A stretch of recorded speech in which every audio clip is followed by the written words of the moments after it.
al costado de repente. Entonces esto es para poder comprobar que realmente o es el mismo suelo que se está tratando.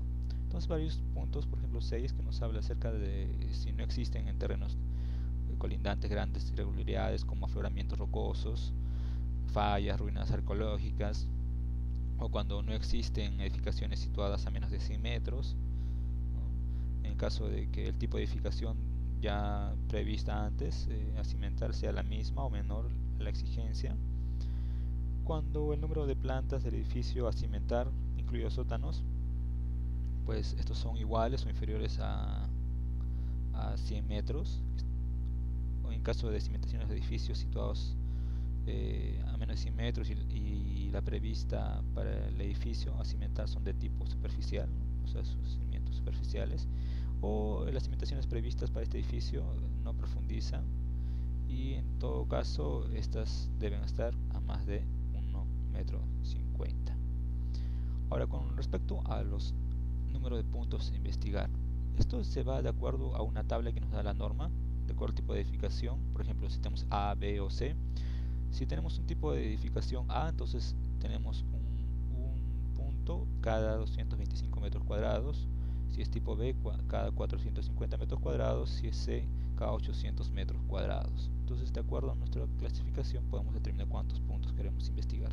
Ahora, con respecto a la profundidad de los puntos a investigar, pueden ser de cimentación superficial en caso que no tengamos sótano, y en caso que sí tengamos sótano. En caso de que tengamos sótano, pues se toma a partir del nivel del piso terminado hacia abajo, y tenemos entonces aquí un DF más la cota, que es Z, y pues el DF de una edificación es la distancia vertical, ¿no?, desde la superficie de terreno hasta el fondo de la cimentación. En el caso de cimentaciones o edificación con sótano, pues el H es la distancia vertical, ¿no?, entre el piso terminado, el sótano y la superficie de terreno natural, y el DF pues está debajo del sótano. Lo mismo pasa también cuando se habla acerca de una edificación con plateas de cimentación. Ahora, cuando se trata de cimentaciones profundas, pues también tiene la misma consideración. Tenemos aquí los pilotes, hasta aquí una altura H más la altura de los pilotes y más una profundidad Z. Entonces a esta profundidad hay que hacer nuestro estudio para poder tener la profundidad requerida en nuestro estudio. Luego también otros puntos, por ejemplo, investigar son lo que son la distribución de puntos de investigación, el número de tipos de muestras a extraer y realizar al final unos ensayos in situ, ¿no?, que vamos a hacer en un momento. Bien, continuando entonces con los estudios, tenemos que hacer un informe luego de esto, donde podemos clasificarlos en 4 partes: una memoria descriptiva, un perfil de los suelos, planos de ubicación y distribución, y finalmente un resultado de los ensayos del laboratorio.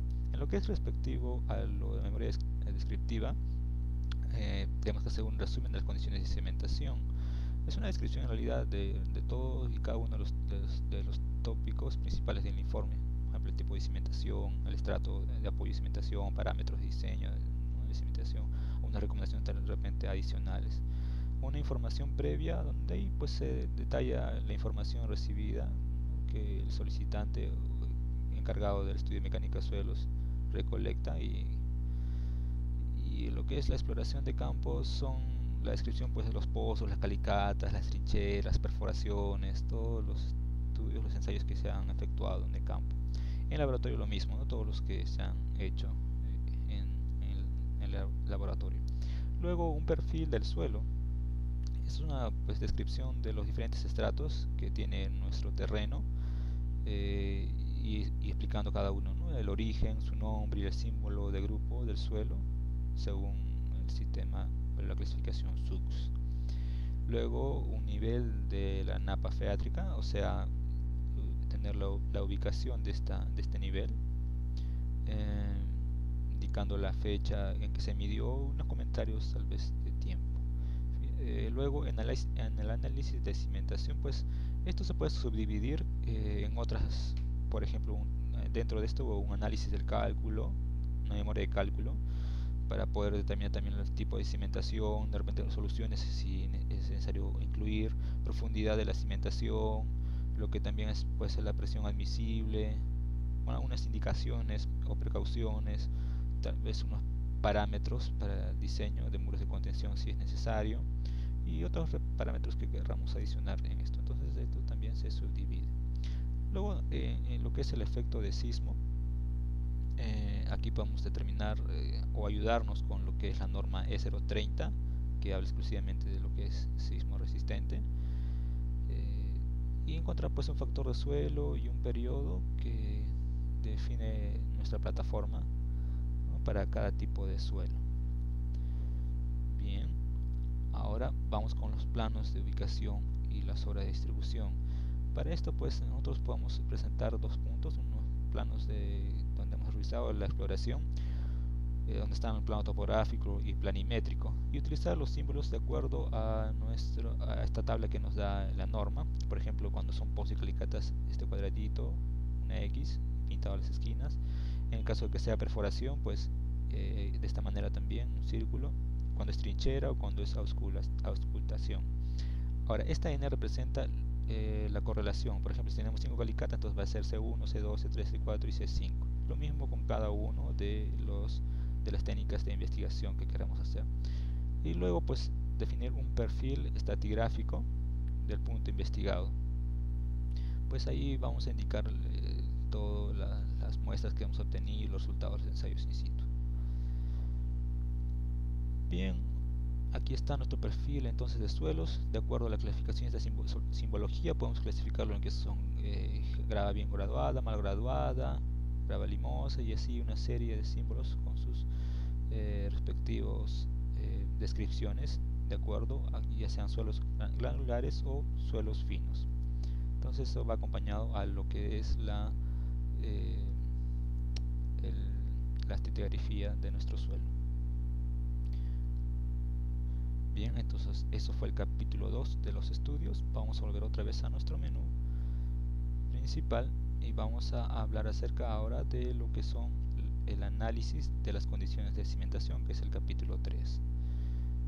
Bien, entonces análisis de las condiciones de cimentación. Vamos a hablar un poquito de las cargas a utilizar.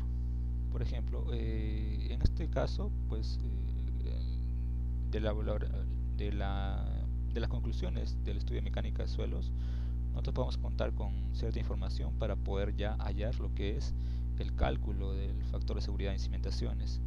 En este caso se va a utilizar las cajas de servicio para diseñar estructuralmente los cimientos.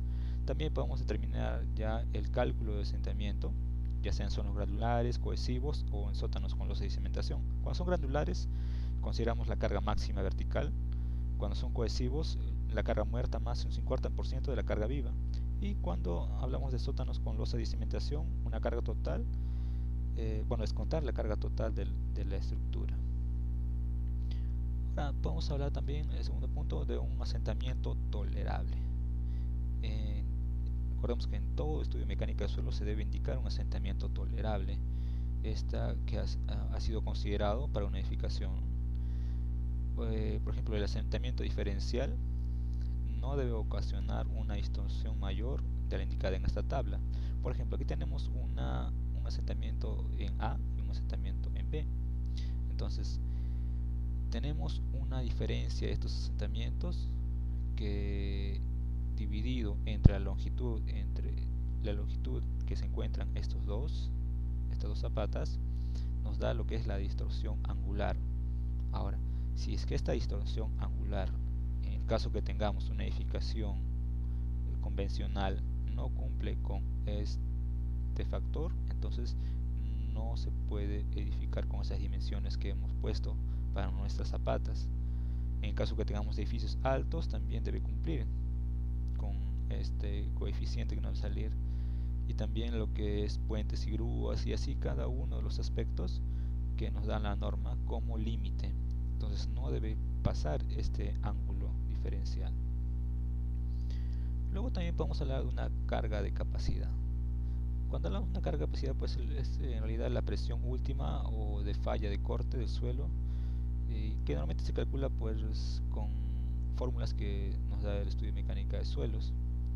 En todo caso, cuando tengamos suelos cohesivos como arcillas limosas, limoarcillosas, en este caso se va a emplear una carga de fricción igual a cero, y cuando son friccionantes pues como las gravas, arenas, en este caso una cohesión igual a cero. También la norma nos habla de un factor de seguridad frente a una falla de corte. En este caso pues si tenemos cargas estáticas tomamos un valor de 3, obviamente por solamente el peso de la edificación sobre el terreno, pero cuando tengamos sismos o vientos, entonces en este caso es 2,5. Cuando tenemos una presión admisible, debemos tener en cuenta algunas consideraciones, por ejemplo, la profundidad de la cimentación, lo que son las dimensiones de los elementos de cimentación, la base, la longitud, y las características físico-mecánicas, la ubicación del lineal freático es muy importante también, una probable modificación de las características físico-mecánicas, de repente a una edificación aledaña se va a construir, entonces hay que considerar esto, además de un asentamiento tolerable de la estructura, como habíamos hablado hace un momento, para nuestra edificación. Bien, ahora vamos a ir al capítulo 4. Volvemos otra vez a nuestro menú y vamos a hablar ahora de lo que son las cimentaciones superficiales.